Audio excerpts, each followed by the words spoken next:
எரேமியா அதிகாரம் 4.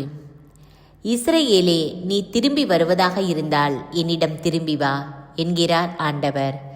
அருவருப்பானவற்றை அகற்றிவிட்டால் என் திருமுன் இருந்து அலைந்து திரிய மாட்டாய். வாழும் ஆண்டவர் மேல் ஆணை என்று சொல்லி உண்மையோடும் நீதியோடும் நேர்மையோடும் ஆணையிட்டால் மக்களினத்தார் அவர் வழியாக தங்களுக்கு ஆசி கூறிக்கொள்வர், அவரில் பெருமை பாராட்டுவர். யூதாவிலும் எருசலேமிலும் உள்ள மக்களுக்கு ஆண்டவர் கூறுவது இதுவே: தரிசு நிலத்தை பண்படுத்துங்கள், முட்களிடையே விதைக்காதீர்கள். யூதாவின் மக்களே, எருசலேமில் குடியிருப்போரே, ஆண்டவருக்காக விருத்த சேதனம் செய்து கொள்ளுங்கள். உங்கள் இதயத்தின் நுனி தோலை அகற்றிவிடுங்கள். இல்லையேல் உங்கள் தீச்செயல்களை முன்னிட்டு என் சீற்றம் நெருப்பென வெளிப்பட்டு பற்றி எரியும். அதனை அணைப்பார் எவரும் இலர். வடக்கிலிருந்து வரும் அழிவு. யூதாவில் அறிவியுங்கள், எருசலேமில் பறைசாற்றுங்கள், நாட்டில் எக்காலம் ஊதுங்கள் என சொல்லுங்கள். ஒன்று கூடுங்கள், அரண்சூழ் நகர்களுக்கு சென்றிடுவோம் என உரக்க கூவுங்கள். சீயோனுக்கு நேராக கொடியை உயர்த்தி பிடியுங்கள், விரைந்து தப்பியோடுங்கள், நிற்காதீர்கள். ஏனெனில் வடக்கிலிருந்து தீமை வர செய்வேன், அது பேரழிவாயிருக்கும். சிங்கம் ஒன்று புதரிலிருந்து கிளம்பியுள்ளது, மக்களினங்களை அழிப்பவன் புறப்பட்டு விட்டான். உங்கள் நாட்டை பாழாக்க அவன் தன் இடத்திலிருந்து வெளியேறிவிட்டான். உங்கள் நகர்கள் பாழடைந்து குடியற்று போகும். எனவே சாக்கு உடை உடுத்தி கொள்ளுங்கள், அழுது புலம்புங்கள், ஒப்பாரி வையுங்கள். ஏனெனில் ஆண்டவரின் கோபக்கனல் நம்மை விட்டு நீங்கவில்லை. அக்காலத்தில் அரசனும் தலைவர்களும் நம்பிக்கை இழந்து விடுவர் என்கிறார் ஆண்டவர். குருக்கள் திடுக்கிட்டு போவர், இறைவாக்கினர் திகைத்து நிற்பர்.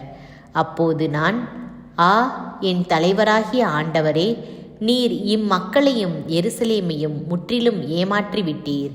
ஏனெனில் வாள் எங்கள் தொண்டை மீது இருக்கும்போதே உங்களுக்கு சமாதானம் என்கிறீர் என்றேன்.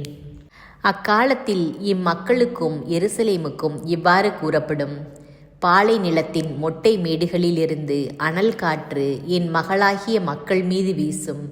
அது தூற்றுவதற்கும் தூய்மைப்படுத்துவதற்குமான காற்று அன்று, அதைவிட பெரும் காற்று ஒன்று என்னிடமிருந்து வருகின்றது. இப்போது நானே அவர்கள் மேல் தண்டனை தீர்ப்பு வழங்கப் போகிறேன். இதோ, மேகங்களைப் போல் எதிரி வருகிறான். அவன் தேர்கள் சூறாவளி போன்றவை, அவன் குதிரைகள் கழுகுகளை விட விரைவாக செல்பவை. நமக்கு ஐயோ கேடு, நாம் அழிந்தோம். எருசலேமே, நீ விடுவிக்கப்பட வேண்டுமானால் உன் இதயத்திலிருந்து தீயதை கழுவிவிடு. இன்னும் எத்துணை காலத்திற்கு தீய சிந்தனைகள் உன்னில் குடிக்கொண்டிருக்கும்?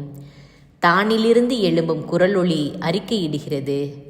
எப்ராயிம் மலையிலிருந்து கேடு அறிவிக்கப்படுகிறது.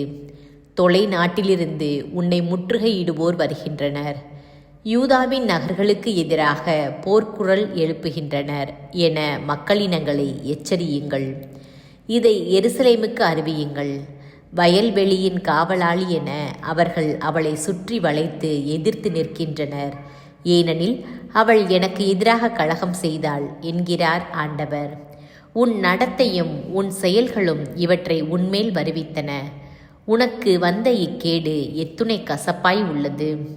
அது உன் இதயத்தையே நொறுக்கிவிட்டது. என் அடிவயிறு கலங்குகின்றது, நான் வேதனையால் துடிக்கின்றேன். என் இதயம் துயரத்தால் பதைக்கின்றது. நான் வாளாவிருக்க முடியுமோ? என் நெஞ்சே, எக்கால ஒலி என் காதில் விழுகிறதே, போர்க்குரல் கேட்கிறதே. அழிவின் மேல் அழிவு என்ற செய்தி வருகின்றது. நாடு முழுவதும் பாழடைந்து விட்டது. நொடி பொழுதில் என் கூடாரங்களும் இமைப்பொழுதில் மூடு திரைகளும் அழிந்து போயின. எதுவரைக்கும் நான் போர்க்கொடியை பார்த்து கொண்டிருக்க வேண்டும்? எக்காலத்தின் குரலை கேட்டுக்கொண்டிருக்க வேண்டும்? என் மக்கள் அறிவிலிகள், என்னை அவர்கள் அறிந்து கொள்ளவில்லை. மதிக்கெட்ட மக்கள் அவர்கள், உய்த்துணரும் ஆற்றல் அவர்களுக்கில்லை. தீமை செய்வதில் அவர்கள் வல்லவர்கள், நன்மை செய்ய அவர்களுக்கு தெரிவதில்லை. நான் நாட்டை பார்த்தேன், அது பாழ்நிலமாய் கிடந்தது. வானங்களை பார்த்தேன், அவற்றில் ஒளியே இல்லை. நான் மலைகளை பார்த்தேன், இதோ அவை அதிர்ந்தன. குன்றுகள் அனைத்தும் அசைந்தன. நான் பார்த்தேன், மனிதரையே காணவில்லை. வானத்து பறவைகள் அனைத்தும் பறந்து போய்விட்டன. நான் பார்த்தேன், இதோ செழிப்பான நிலமெல்லாம் பாலை நிலமாகிவிட்டது. ஆண்டவரின் திருமுன் அவரது கோபக்கனலால் அதன் நகர்கள் அனைத்தும் தகர்க்கப்பட்டன. ஆண்டவர் கூறுவது இதுவே: நாடு முழுவதும் பாழடைந்து போகும், எனினும் அதனை முற்றிலும் பாழாக்க மாட்டேன்.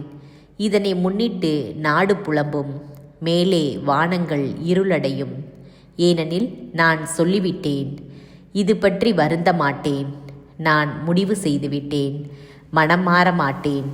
குதிரை வீரர் வில் வீரர் எழுப்பும் ஒலி கேட்டு நகரினர் அனைவரும் ஓட்டமெடுப்பர்.